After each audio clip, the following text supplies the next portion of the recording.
sini saya akan melaporkan, bukan untuk mempresentasikan kegiatan pengindasan, tapi melaporkan hasil kegiatan pengindasan dan kegiatan praktek disiplin baik untuk gurunya maupun untuk peserta didik di sekolah saya, yaitu di SDN Cilincing 03.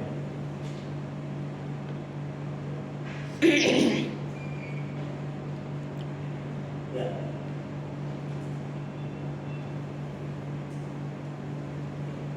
Oke, laporan saya dari pengindasan kegiatan modul guru penggerak, yaitu terdiri dari 1, ada sambutan. Ini adalah senjata saya kalau waktu ini harus panjang, tapi makanya saya los. Kedua yaitu resume kegiatan, yaitu hasil kegiatan laporan saya selama melakukan kegiatan baik. Ketiga, respon, kesan dan masukan dari peserta. Nah, kebetulan karena sekolah saya regrouping, kurang lebih memang lebih dari 20, hanya terkendala kita 2 rombel. Jadi 25 rombel, kita hanya ada 13, jadi hanya ada 2 sesi siang dan pagi, sehingga hanya sebagian guru yang bisa mengikuti. Dan 4, dokumentasi. Ya, sambutan. Ya, kita skip aja ini, tanya kepala sekolah saya gitu. Karena waktunya singkat, Pak, saya Oke. Baik, kemudian resume kegiatan laporan saya. Kegiatan pengindasan modul gerak saya dilakukan di SDN 03 tadi dengan jumlah peserta 11 orang yang terdiri dari guru kelas dan guru bidang seperti yaitu agama dan olahraga. Adapun teknik presentasi yang saya lakukan menggunakan media slide PowerPoint yang saya ringkas dari beberapa materi menjadi satu. Jadi kita kan dapat 3 modul, saya ATM menjadi 1 modul kegiatan presentasi video. Ya, ini adalah kegiatan-kegiatan saya selama pengindasan, yaitu pertama speaking, kedua pretest yang kita lakukan saya ATM, kemudian presentasi PowerPoint, kemudian game quizzes dan video edukasi. Ya, adapun kendala-kendala saya dalam pelaksanaan pengindasan modul gerak kemarin, yaitu 1, jaringan wifi kurang stabil karena saya menggunakan media khusus, jadi sehingga kita untuk masalah wifi di sekolah kurang stabil sehingga sempat ada kendala. Kemudian waktu peserta karena sedang sibuk dengan persiapan ujian dan pembagian kelas siang dan pagi sehingga tidak bisa secara maksimal untuk saya berbagi taktik baik. Ketiga, demam panggung. Kenapa demam panggung? Karena di salah satu grup saya ada yang sudah memiliki 12 sertifikat TNM. Jadi saya minder gitu. Itu yang demam panggung saya. Kok bisa sih? Iya, sudah 12, makanya saya bikin minder.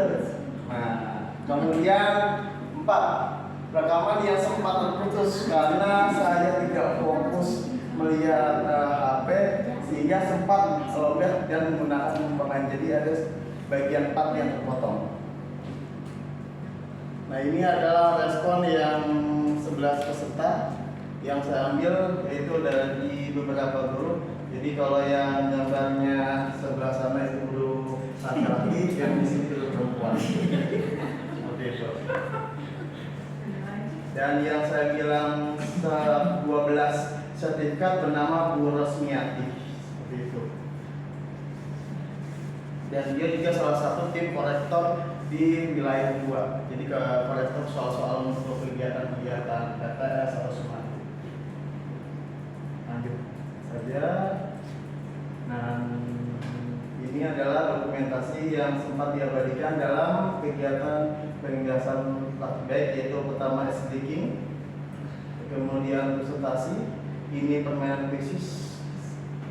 Nah, sekarang adalah penerapan budaya positif di sekolah saya, yaitu di SDN Cilincing 03.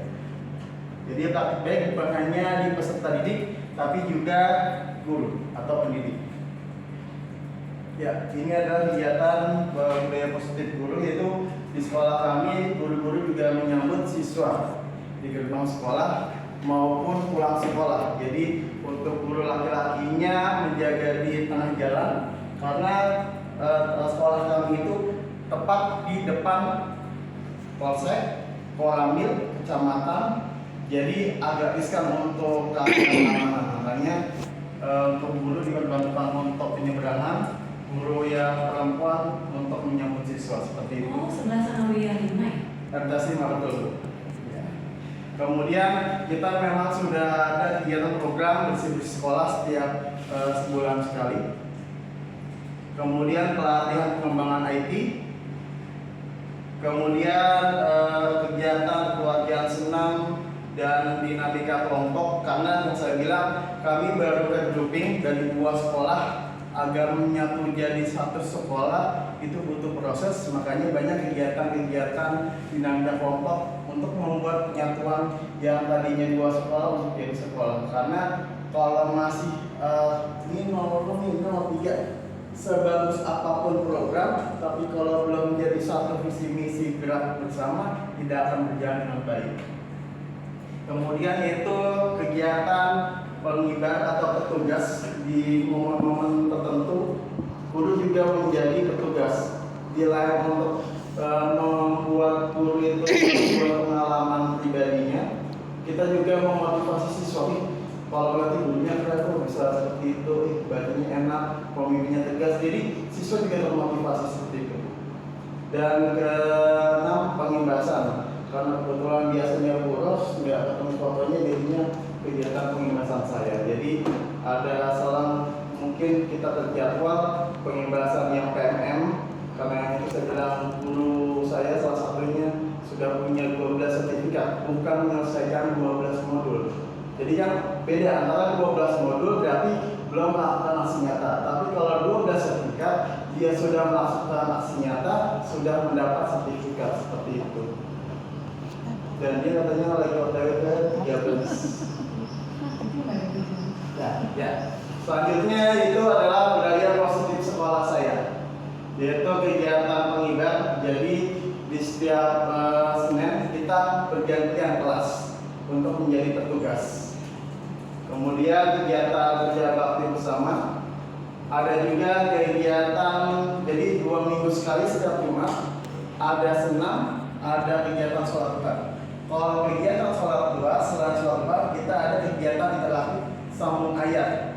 Jadi bagi peserta didik yang memahami sudah hafalan baik, kita tampilkan sambung ayat untuk memotivasi peserta lain agar juga ikut menghafal Al-Quran. Kalau misalkan Jumat ini misalkan Jumat ini Jumat depan olahraga. Kalau Jumat depannya olahraga, 2 Jumat depannya lagi karena terbatasan waktu kegiatan kita. Nah, kalau olahraga, setelah olahraga kita ada kegiatan makan bersama dan pentas aksi. Jadi bagi siswa yang ingin menampilkan kreasinya, kita ada di waktu saat setelah olahraga. Kemudian pramuka wajib kami di hari Rabu. Kemudian kegiatan literasi di perpustakaan. Setiap minggu kita setiap kelas sudah ada jadwal untuk kegiatan literasi. Dan biasa kita kaitkan dengan pembelajaran. Nah, ini adalah kegiatan beberapa ekstrakurikuler yang ada di sekolah saya, yaitu kegiatan tafis, silat, batik, futsal, marching band, tari, dan lain-lainnya masih ada. Cuman hanya beberapa dokumentasi yang masih saya simpan. Ini adalah kegiatan takbir di kelas saya. Di antaranya kegiatan berikut. Jadi kenapa kita sebagai guru juga harus mengikuti perkembangan zaman. Jadi sekarang kan banyak konten kreator yang namanya Merdeka Belajar tidak monoton. Karena kalau anak sekarang kalau pembelajaran monotonnya ceramah, dia malah cepat bosan. Makanya saya selalu belajar untuk bagaimana membuat keadaan kelas pembelajaran lebih menarik. Salah satunya kegiatan ini, yaitu yang tadi saya bilang setelah sholat kita belajar penampilan. Nah, di sini ada kegiatan itu. Jadi saya melibatkan semua peserta didik saya untuk aktif, bukan hanya siapa yang mau, enggak. Jadi saya selalu mengonsep kegiatan bagaimana penampilan bukan hanya 1, 2, 3, 4 orang, tapi semaksimal mungkin semua kelas terlibat, sehingga bakat-bakat atau kepercayaan diri anak sudah mulai timbul. Ini adalah kegiatan kewirausahaan. kegiatan berwawancara, komunikasi, kegiatan untuk percaya diri maju tampil ke depan, presentasi dan diskusi. Karena kasus keadaan sekolah saya yang saya ceritakan saat ini yang paling minim adalah karakter dan sikap. Waktu setelah pandemi COVID, saya sebelum menggunakan kegiatan pengibasan diskusi, jadi setelah masuk itu anak-anak menjadi liar. Jadi pada saat itu sering bahasa yang namanya hewan, yang namanya kasar, itu sering terdengar, baik di kelas rendah maupun tinggi. Pada saat di kelas saya karena belum ada yang namanya keyakinan kelas, saya membuat namanya kesepakatan. Saya buat kesepakatan, jadi kalau yang ngomongnya kasar, hewan, ataupun membawa nama orang tua, reskan. Efektif pada saat saya di kelas. Cuma setelah di kelas 5, dia naik kelas 6, tidak semuanya yang sadar. Maksudnya selain saya memberikan hukuman flashcard, tapi juga saya memberikan penguatan. Tapi ternyata pada saat lepas dari saya, tidak semuanya kembali sadar. Ada yang memang sadar, ya, ada juga yang karena terpaksa. Itu yang tadi hukuman pembelajaran yang kemarin kita kegiatan in 1. Nah, setelah saya melakukan kegiatan restitusi di kelas 5 saya terbaru, ada siswa yang hiperaktif. Ternyata saya analisis dan menggunakan sekitar restitusi, ini anak cemburuan sosial terhadap keluarganya. Yang tadinya di mana dia anak emas mata wayang, 11 tahun menjadi anak emas, tiba-tiba punya adik yang belum siap, sehingga bikin gaduh di kelas. Kemudian saya melakukan kegiatan segitiga restitusi dan kembalikan penguatan dengan keyakinan kelas. Alhamdulillah itu efektif. Jadi Pak anaknya namanya Raffinya ya Pak maaf. Nah itu yang pertama. Yang kedua, ada nama murid saya itu namanya Ken. Dia sering ngambil uang, kemudian suka coret-coret. Yang pertama saya tahu dari ekspresi wajah sudah terlihat. Kedua, berapa kali dia menjadi teman, oke saya ganti. Yang ketiga, yang fatal adalah dia mencoret barang kelamin laki-laki di tas temannya dan di meja temannya. Saya sudah mulai agak naik vital, maksudnya marah, tapi tidak mau menggunakan tangan. Saya dudukkan dengan tangan. Oke, Pak Guru minta jujur. Pak Guru tidak akan membuat siapa yang melakukan ini dihukum berat. Pak Guru hanya meminta kejujuran dan minta maaf dan lakukan apa yang harus kamu perbuat. Tidak ada 5 menit saya diam semuanya. Kemudian 5 menit saya ajak keluar lapangan. Oke, Pak Guru tidak akan melanjutkan pembelajaran karena ini sudah sekian kalinya kita mengalami keadaan situasi kelas seperti ini. Pak Guru nggak mau sampai berlanjut. 5 menit saya jemur. Kebetulan ada yang lagi sakit 1 menit.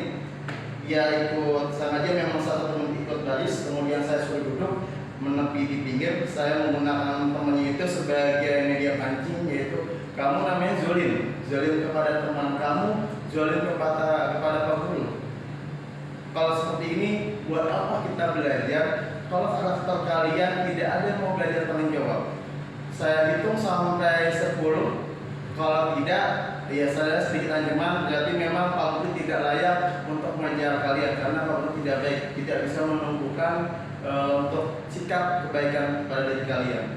Pada hitungan saya lupa ketujuh atau berapa. Akhirnya anak itu ngaku di menit hampir ke 5 menit karena temannya sudah ada yang nangis. Takut saya keluar ganti di kelas lain. Dan setelah dia mengaku, oke, kita kembali ke kelas. Kemudian temannya ada yang mau mukul, saya tahan. Oke, perjanjian awal apa? Kita cukup mengetahui siapa yang bersalah. Kemudian biarkan dia sadar sendiri dengan kesalahannya. Saya diamkan, akhirnya dia sadar sendiri, Bu. Datang per kelas minta maaf, bantu teman-temannya minta maaf. Kemudian dengan inisiatif dia membeli dinner, izin ke penjaga, saya kasih uang buat beli firman. Dan selama pada saat itu kemudian saya kembali melakukan segitiga restitusi, ternyata di lingkungan keluarganya dia, mohon maaf, mamanya itu nikah berkali-kali, jadi anaknya itu 6, yang paling gede beliau, anak itu di kelas 5 saya, sedangkan yang lain masih kecil-kecil. Bapaknya hanya tukang aqua yang kalau kita di pinggir jalan yang hasil 5.000, nah seperti itu. Lingkungannya di sana seperti itu. Pada saat saya ketemu dengan orang tuanya ya memang agak prihatin. Anak yang paling kecil itu masih 1 tahun, tapi sudah hamil lagi. Makanya ya mungkin memang pendidikan keadaan di sekolah saya yang memprihatinkan adalah keadaan keluarga dinamikanya. Makanya saya lebih memfokuskan untuk pendidikan karakter tersebut. Makanya saya melakukan kegiatan pendekatan kelas. Di antaranya kalau ada rezeki kita melakukan kegiatan makan bareng. Kemudian kadang juga anak-anak main ke rumah saya. Alhamdulillah walaupun istri saya bukan pendidik tapi mendukung saya, jadi ya pada saat anak ingin main ke rumah saya jamu sambil melakukan edukasi pendidikan, pendekatan. Karena kalau anak sekarang kalau hanya umumnya ini tidak masuk, tapi kalau kita rangkul dengan baik mereka akan masuk. Kemudian mau tidak mau, sorry waktunya kayaknya harus lagi. Oh ya, baik. Kalau ini adalah kegiatan TikTok, kita kan mau nggak mau kan juga harus mengikuti perkembangan zaman. Kita harus ikuti perkembangan zaman, yaitu TikTok. Kita bisa mengarahkan TikTok mana nih, yang tren mana yang baik yang kita ikuti, mana yang tidak. Karena kalau kita arahkan, kadang anak senaknya itu bikin tren TikTok. Yang mau kalau misalkan di sekolah lain tuh bikin tren begitu, padahal itu nggak baik. Makanya saya juga mengikuti tren, yaitu membuat TikTok. Anak-anak mana yang kira-kira kegiatan tren TikToknya baik kita buat, tapi kalau yang nggak baik jangan kita buat dengan memberikan alasan seperti itu. Jadi kegiatan tenang, kegiatan jalan-jalan ke Ragunan, kegiatan persiapan kegiatan pramuka ngajak bareng. Ya, demikianlah presentasi saya. Kurang lebih mohon maaf. Wassalamualaikum warahmatullahi wabarakatuh.